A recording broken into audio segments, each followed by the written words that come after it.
Amados hermanos, ¿cómo están? Estamos en la lección número 9 de Estableciendo la Iglesia y es la página 40. Entonces, si usted tiene su Biblia con usted, por favor, agárrela. El folleto de estudio, vamos a seguir esta lección y vamos a ir comentando ciertas partes muy importantes de esto, ¿no? Dice, características de una iglesia madura o inmadura. ¿Cuándo consideraba Pablo que una iglesia estaba totalmente establecida? Creo que sería bueno ver las siguientes, las 7 iglesias en Apocalipsis, las que nos pueden revelar algunas verdades interesantes en el tema de establecer la iglesia. También veremos las características de iglesias que todavía no han sido establecidas. Eh, en Apocalipsis 2, desde el versículo 1 hasta el versículo 7, nosotros vemos la iglesia de Éfeso, ¿sí? Y aquí en nuestro folleto encontramos que dice, eran religiosos, pero sin una buena relación. Y el problema principal de la iglesia en Éfeso es que había dejado su primer amor. Y eso tenía que ver con que en lugar de estar dependiendo en Dios, estaban dependiendo en sí mismos. Sí, la Biblia nos enseña que de la manera, dice Colosenses 2:6, de la manera que habéis recibido al Señor Jesucristo, andad en Él. Y eso es por fe, por descanso en su palabra, por confianza en lo que Él ha hecho y no en nosotros mismos, sino siempre es por fe, siempre es un regalo es por gracia, por la obra de Él en nuestras vidas.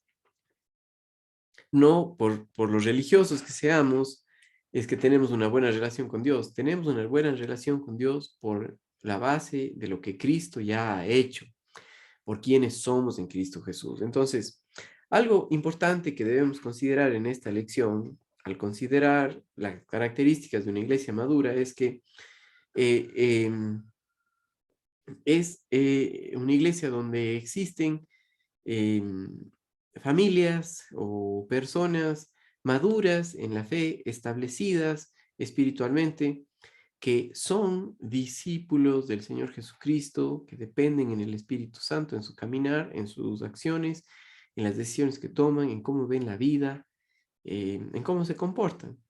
Cuando existen estas personas o estas familias dentro de la iglesia, podemos considerar a una iglesia como establecida. Ahora, vemos esto, Pablo veía esto con iglesias que tenían líderes, siervos, que cuidaban de otros y los llamaba ancianos, que estaban encargados de cuidar de la congregación y diáconos encargados de ver por las necesidades físicas de la congregación. ¿Ok? Ambos tenían que ser personas espirituales, maduras espirituales en la fe. Ahora, vemos la iglesia en Esmirna, que también va en el capítulo 2 de Apocalipsis, desde el versículo 8 hasta el 11, y aquí el mismo problema. Esta iglesia estaba pasando bajo persecución, pero otra vez, siempre tiene que ver con saber dónde está Dios en todo esto. Era el plan de Dios que ellos pasen por ahí.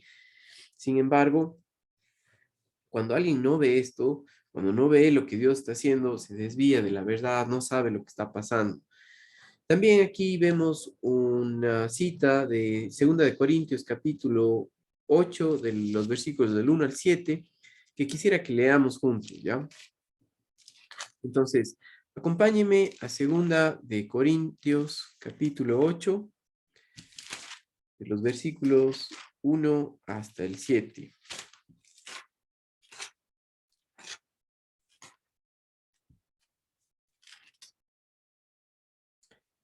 Asimismo, hermanos, os hacemos saber la gracia de Dios que se ha dado a las iglesias de Macedonia,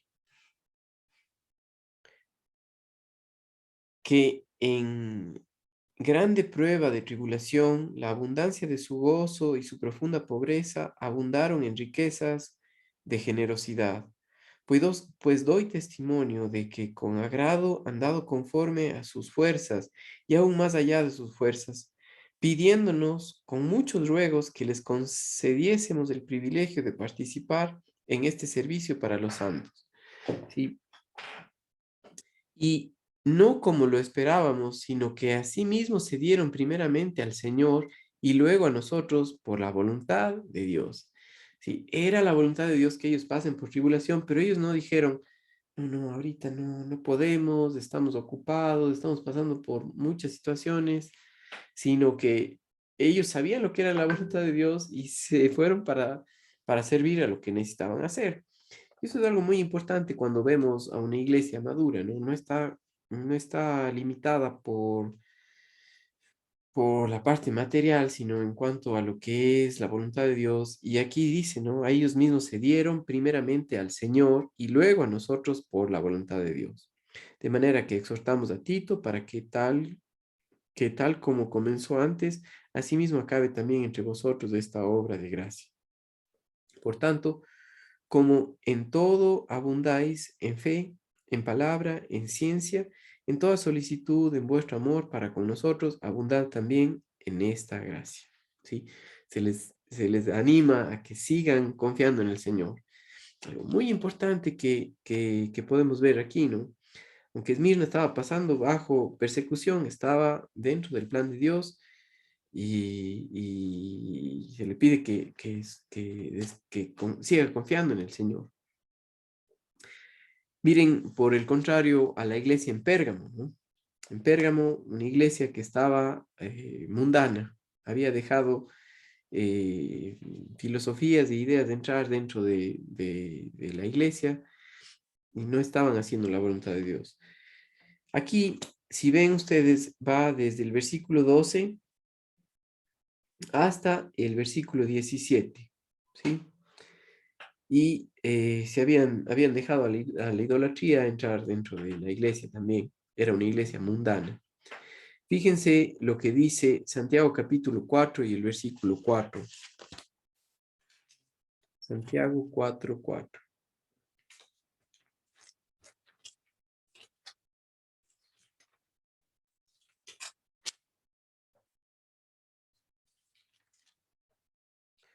Oh almas adúlteras, ¿no sabéis que la amistad del mundo es enemistad contra Dios? Cualquiera pues que quiera ser amigo del mundo se constituye en enemigo de Dios. Otra vez recordando el tema o el tema de esta lección es características de una iglesia madura o inmadura. Sí, aquí hablamos de alguien que en lugar de depender en Dios está viendo las cosas como el mundo las ve, es decir, basado en las tradiciones, basado en la cultura, no basado en la palabra de Dios, no basado en la verdad. Y eso pasa en una iglesia cuando no existen personas maduras, cuando no existen familias establecidas en la fe, eh, y viven no basados en la verdad, sino basados en el mundo. Por eso la importancia de que exista un proceso de discipulado en la iglesia donde eh, llevamos a la persona de no creyente a un creyente maduro que depende en el Señor. Y eso toma tiempo, pero se necesita pasar por todo el proceso de estudio donde Dios, por su palabra, nos va enseñando, el Espíritu Santo nos muestra quién es Él, pero también nos muestra lo que Él ha hecho con cada uno de nosotros como creyentes nacidos de nuevo, nos muestra lo que somos, nos muestra la identidad de la iglesia, lo que somos en Cristo Jesús por la obra terminada de Él y nos permite vivir por su poder. Pero alguien que en lugar de estar enfocado en lo que Dios ha hecho, está enfocado en sí mismo, enfocado en las circunstancias, viendo las cosas no como Dios las ve, sino de manera mundana, pues está mal, ¿no? Es una iglesia inmadura.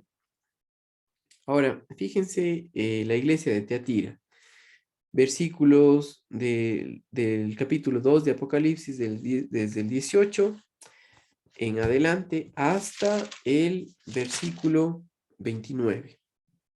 ¿Sí? Dice, Teatira estaba en la idolatría. Ídolo es cualquier cosa que toma el lugar de Dios. Y esto, cuando leemos nosotros en Apocalipsis, La iglesia de Tiatira era una iglesia idólatra, y es decir, que había puesto otras cosas en el lugar de Dios y ahí estaba el problema, ¿sí? La de Sardis, capítulo 3, desde el versículo 1 hasta el 6. Sí, esta iglesia, dice, la iglesia muerta, pero con un remanente fiel. Y es decir, que no estaban caminando en base a la verdad. Cristo no era el que mandaba ahí, sino la carne. Y habían perdido su testimonio totalmente, ¿no?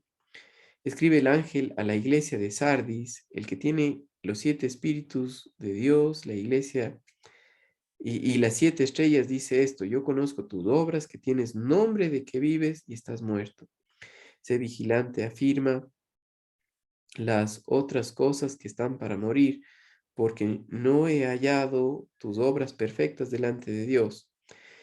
Acuérdate, pues, de lo que has recibido y oído, guárdalo, arrepiéntete, pues si no velas, vendré pronto a ti como ladrón y no sabrás a qué hora vendré. Pero tienes unas pocas personas en Sardis que no han manchado sus vestiduras y andarán conmigo en vestiduras blancas porque son dignas. En lugar de andar en dependencia de Dios por fe, por confianza en su palabra, estaban viviendo en la carne, ¿sí? Y en la carne no, nada bueno puede producir, ¿sí? La iglesia de Filadelfia, ¿sí? La iglesia de Filadelfia, en el capítulo 3, versículo 7 hasta el 13, dice: mensaje a la iglesia de Filadelfia en avivamiento. Escribe el ángel a la iglesia en Filadelfia, esto dice el santo, el verdadero, el que tiene la llave de David, el que abre y ninguno cierra, y cierra y ninguno abre.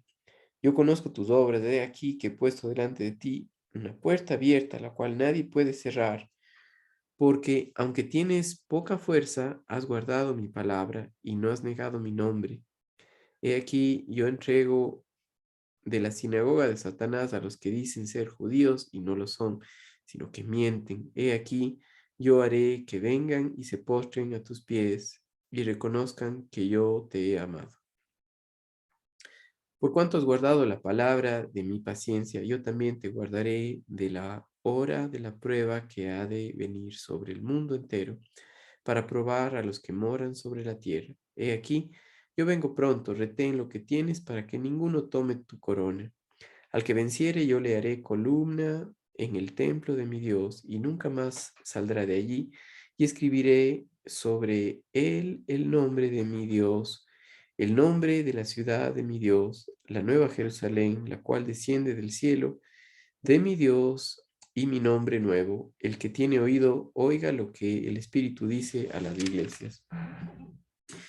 La iglesia estaban con un avivamiento. Ahora, siempre el avivamiento tiene que ver con regresar a la verdad, tiene que regresar a conocer quién es Dios, a descansar en Él, a vivir por fe.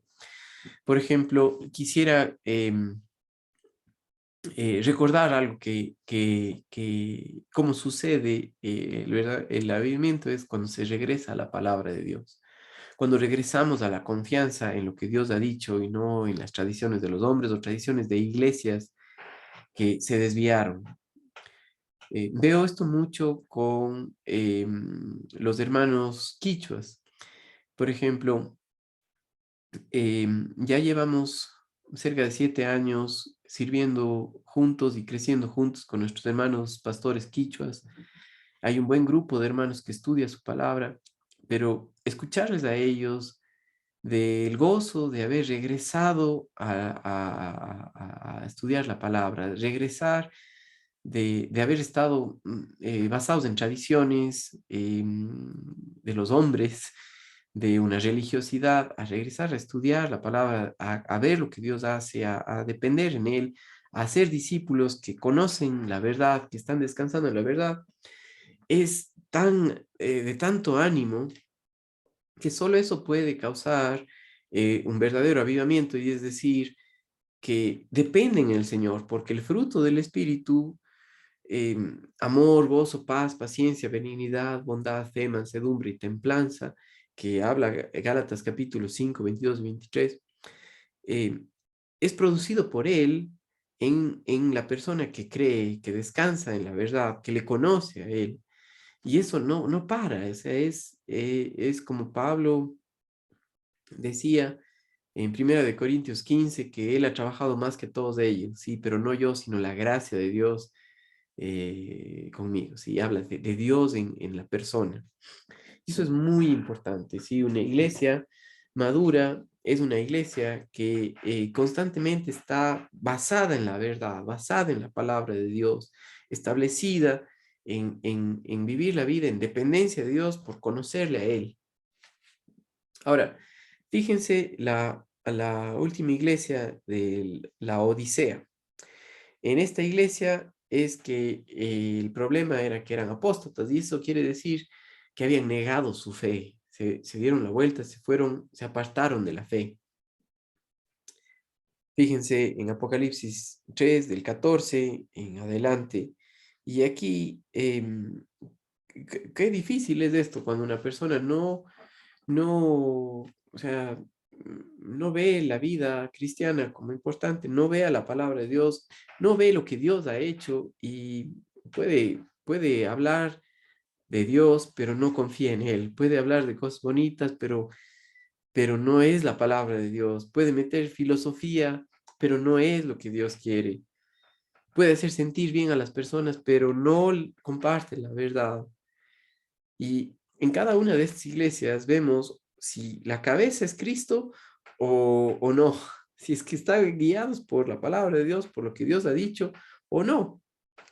Sí, entonces es algo importante en una iglesia madura. Está basada en la autoridad de la Biblia, en el Espíritu Santo guiándonos a través de su palabra, recordándonos la verdad y llevándonos a la adoración a Dios, que produce una vida sobrenatural, que es la vida de Cristo. Ahora, les leo en nuestro folleto características de una iglesia no establecida. Gente religiosa, sin relación o dependencia en Jesús. ¿Cuán terrible es esto? Si no se trata de el establecer una iglesia, de hacer simplemente números, ¿sí? Más bien, se trata de tener gente que conoce al Señor, que ve la necesidad de la dependencia que necesitamos en Él y que Dios, por su poder, por su Espíritu Santo, les utiliza para ver el valor de la iglesia, de lo que Dios ha hecho y les utiliza para cuidar de otros. ¿Cómo cuidarles? Que estén orientados, que estén guiados, que estén bien establecida su fe en una confianza en Dios, en lo que Él ha hecho y no en las obras, no en lo que uno puede hacer o no hacer. Si Dios nos salvó para, para ser de Él, no para que hagamos nada, sino para que le conozcamos a Él. Y Él en nosotros es el que produce la vida cristiana. Es Cristo en nosotros la vida cristiana. No y el hombre tratando de producir o de imitar a Cristo, ¿sí? O tratando de hacer algo para Dios. No es nada de eso, sino es el Espíritu Santo en nosotros el que actúa. Y eso solamente pasa con gente que está madura espiritualmente en la iglesia. Cuando esto no hay, lo que tenemos es gente religiosa, es decir, en sus propias fuerzas tratando de agradar a Dios, pero no en dependencia de la obra terminada de Cristo. La carnalidad es evidente por las obras que se ven. Es mundana. No tienen problema en adorar a otros dioses. Practican la idolatría. Y aunque esto dice, no, nosotros no hacemos eso, pero sí hacemos cuando no valoramos la verdad, cuando no valoramos a la iglesia, cuando vemos familias en donde el hombre, el padre de familia, no es la cabeza del hogar, cuando no guía, no sirve en base a su palabra, cuando no está enfocado en el Señor, cuando no sabe cuál es la voluntad de Dios. Puede hablar de Dios, muy religioso, pero le importa poco lo que Dios dice, ¿sí? Y es un problema, ¿no? Entonces, La carnalidad es evidente por las obras que se ven, mundana, no tiene problema en adorar a otros dioses, practican la idolatría, espiritualmente está muerta y totalmente cansada o quemada, viviendo en incredulidad. Eso pasa, vemos a familias así, pero en una iglesia madura, lo que vemos es que hay un liderazgo bíblico, maduro, que cuida de las familias, que está en dependencia del Señor, y una de las características de ellos es que es humilde. Por ejemplo, fíjense, em, lo que dice Apocalipsis 3:17. Porque tú dices, yo soy rico y me he enriquecido y de ninguna cosa tengo necesidad, y no sabes de que tú eres un desventurado, miserable, pobre, ciego y desnudo. Si alguien que no reconoce su necesidad del Señor, no es humilde. Dice, no, yo ya estoy bien, no necesito nada. En lugar de decir, sí, tengo todo en Cristo Jesús, pero necesito una dependencia continua de la verdad, de lo que Dios dice, lo que Dios quiere. No puedo hacerlo por mí mismo, es en dependencia de lo que Dios ha hecho. Ahí vemos una iglesia donde sus líderes dependen en la verdad, dependen en el Señor.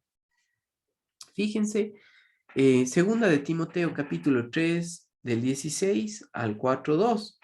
Son creyentes de la palabra, es decir, que están basados en la verdad, que no toman decisiones por la filosofía humana, sino más bien por la verdad. Dice segunda de Timoteo 3:16, toda la escritura es inspirada por Dios y útil para enseñar, para redarguir, para corregir, para instruir en justicia, a fin de que el hombre de Dios sea perfecto, enteramente preparado para toda buena obra. Hasta el versículo 2 del capítulo 4. Te encarezco delante de Dios y del Señor Jesucristo, que juzgará a los vivos y a los muertos en su manifestación y en su reino. Que prediques la palabra, que instes a tiempo y fuera de tiempo, redarguye, reprende, exhorta con toda paciencia y doctrina. Siempre está basado en la verdad, siempre está basado en lo que dice. Son creyentes de la palabra. Ahora, fíjense en Colosenses capítulo 3, versículos 1 al 3, son creyentes que están ocupados con Cristo. O sea, ¿qué ocupa nuestro pensamiento? ¿Qué ocupa nuestra preocupación? ¿Qué es lo que está en nuestras mentes? ¿Es lo que Dios quiere? ¿Es lo que es Cristo o es cualquier otra cosa mundana? O para que me entienda esta palabra mundana, tiene que decir, tiene que ver con un pensamiento alejado de la verdad, no ver las cosas como Dios las ve, ¿ya?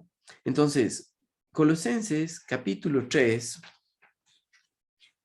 versículo 1 hasta el 3, dice lo siguiente, ¿sí? Fíjense conmigo, Colosenses 3. Si pues habéis resucitado con Cristo, y esto es una afirmación, buscad las cosas de arriba, donde está Cristo sentado a la diestra de Dios. Que el enfoque en tu vida sea Él, ¿sí? ¿Dónde está Él en mi familia? ¿Dónde está Él en mi propia vida? ¿Dónde está Él en mis hijos, en mi trabajo? ¿Dónde está Él actuando en este momento? Es a través de la iglesia, para que utiliza la iglesia para compartir la verdad, para compartir el evangelio, para que otras personas conozcan de la verdad. Donde no está eso, pues hay problemas. Pero una iglesia que está ocupada en Cristo, es decir, que el enfoque es conocerle a Él a través de su palabra, que no se desvía de la verdad, es una iglesia establecida. ¿Sí? Fíjense también, ahí hay otro versículo que ustedes pueden revisar en Romanos 1:8. Quiero que veamos creyentes de fe y amor, es otra característica de una iglesia establecida. Fíjense aquí en Efesios capítulo 1 y el versículo 15. ¿Sí? Efesios 1:15 dice lo siguiente. Por esta causa yo también, habiendo oído de vuestra fe en el Señor Jesús y de vuestro amor para con todos los santos. Sí, cuán importante es que una iglesia que depende del Señor siempre está preocupada por lo que Dios está haciendo, valora a la iglesia, ama a lo que Dios ama, y eso es una característica de fe y de amor dentro de la iglesia. Ahora, ¿cómo llegar aquí? No es porque sea algo extraordinario, sino que a través del conocimiento de su palabra, de ver quién es Dios, de conocer a Él, de descansar por fe, por descanso, la obra del Espíritu Santo en nosotros, de confianza en Él, es que produce esto, es alguien que, o es una iglesia que vive por confianza en la palabra y refleja el fruto del Espíritu Santo en su actuar, es decir, a Cristo mismo, ¿sí? ¿Cuán importante es esto? Entonces, una iglesia establecida eh, refleja un caminar por confianza en su palabra y el fruto del Espíritu Santo en la vida de la iglesia. Entonces hay familias que ven la vida como Dios los ve, están ocupados con Cristo, están confiando en Él, valoran la iglesia, aman lo que Dios ama porque le conocen, ¿sí? No, el amor no es algo, un esfuerzo propio, es simplemente porque Él nos amó, dice Primera de Juan, primero nosotros le amamos, ¿sí? Porque Él nos ha dado todo, nosotros le amamos. ¿Cuán importante es esto, mis amados hermanos? Ahora, fíjense también lo que dice el siguiente, dice, gracia, pureza y conocimiento. Proverbios capítulo 24, los versículos 3 y 4. Entonces, acompáñenme a Proverbios. Justo después de los Salmos tenemos el libro de Proverbios, el capítulo 24 y los versículos 3 y 4. Con sabiduría se edificará la casa y con prudencia se afirmará. Y con ciencia se llenarán las cámaras de todo bien preciado y agradable. Sí, cuán importante es que una iglesia haga las cosas en base a ver la vida como Dios la ve. Donde existen familias, donde existe un liderazgo espiritual en la iglesia de servicio, que son ejemplos de la iglesia, que caminan dependientes en Cristo. Estoy leyendo el último párrafo, y en los cuales Cristo está siendo formado en ellos, tenemos una iglesia madura, ¿sí? Fíjense, por ejemplo, algunos versículos que tiene ahí, Primera de Pedro 5:3, Hebreos 13:7, Primera de Corintios 1:9, Primera de Juan 1:3, Gálatas 4:19, Segunda de Timoteo 2, 1 al 2 y del 4, 1 al 2. Son creyentes maduros en los cuales Cristo está siendo formado, Cristo está creciendo. ¿Recuerdan lo que Pedro dijo en segunda de Pedro? Creced en la gracia y el conocimiento de nuestro Señor Jesucristo, ¿sí? A Él sea la gloria, ¿sí? Es porque es eso, ese crecer en la gracia, es crecer en dependencia de lo que Dios ya ha hecho, de nuestra identificación con Cristo Jesús en su muerte, su sepultura, su resurrección, que ahora la vida cristiana no es yo tratando de producir, de imitar a Cristo, sino Cristo, por el poder del Espíritu Santo, es reflejado en nuestras vidas, en cómo pensamos, que vemos las cosas como Dios las ve, no como el hombre las ve, ¿sí? Creyentes maduros en los cuales Cristo está siendo formado, ¿sí? Y ahí también tenemos algunos versículos, ¿no? Tito 2, del 1 al 10, Gálatas 4:19, Colosenses 1, del 28 al 29, y ese me gustaría que revisemos todos estos versículos, pero voy a leer junto con ustedes Colosenses capítulo 1, 28 y 29. Dice,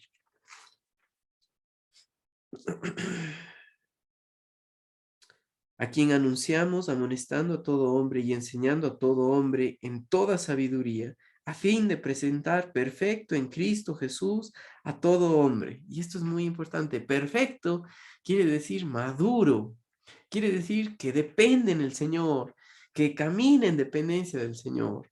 Líderes o siervos, básicamente, espirituales que conocen la verdad, familias establecidas. Recuerdan que vimos en otras lecciones acerca del modelo de Dios, donde ocupa la pluralidad de ancianos, ¿sí? Y también tienen diáconos, pero estos ancianos son maduros espiritualmente, que caminan en base a la verdad. Una iglesia puede tener ancianos solamente cuando tiene familias establecidas, fundamentadas. Si no es uno espiritual y todo el resto en la carne, no. No es posible eso, ¿sí? Por eso toma tiempo, por eso es indispensable el crecimiento espiritual de la iglesia para poder servir a otros, porque siempre Dios añade, está trayendo gente para que aprendan, ¿sí? Para que conozcan de Él, ¿ya? Entonces, ¿cuán importante es esto, no? Versículo 29, para lo cual también trabajo luchando según la potencia de Él, si no es nuestra obra, es la potencia de Él, la cual actúa poderosamente en mí. Y ese es el propósito y la clave del libro de Colosenses, pero también en cuanto a la iglesia, es Él en nosotros. Finalmente leo el último párrafo de esta lección. Así nos damos cuenta que el ingrediente básico para tener una iglesia establecida es tener un liderazgo espiritual maduro, que es decir, que conoce al Señor, que depende en Él, que vive por fe, que camina en dependencia de Él, que está ocupado con Él, que no se está exaltando, sino que su confianza está en Dios y Dios es el que produce la buena obra, que ve las cosas en base a la verdad, con sabiduría, es decir, ve las cosas como Dios las ve. Y todo esto tiene que ver con un crecimiento espiritual, pero con entender quiénes somos en Cristo Jesús como un cuerpo corporativo de la iglesia, como creyentes. No necesitamos del uno al otro, no podemos estar separados. Y eso solo pasa cuando estamos unidos en la verdad, unánimes, vemos una misma cosa por su palabra. ¿Sí? Porque por el Espíritu Santo, nosotros caminamos en dependencia juntos de Él, ¿sí? Amén. Y ahí vemos nosotros una característica, o las características de una iglesia madura, y también hemos visto varias características de una iglesia madura, ¿no? Que es idólatra, que está ocupado en cualquier otra cosa, ¿no? Es mundana, no camina por fe, están basados en una religiosidad, sí, son orgullosos, no son humildes. No es así con una iglesia madura, ¿ok? Espero que les sirva esta lección. La próxima semana también continuamos con la siguiente lección, la lección 10, y terminamos esta parte de este estudio de estableciendo la iglesia. Saludos, hermanos queridos.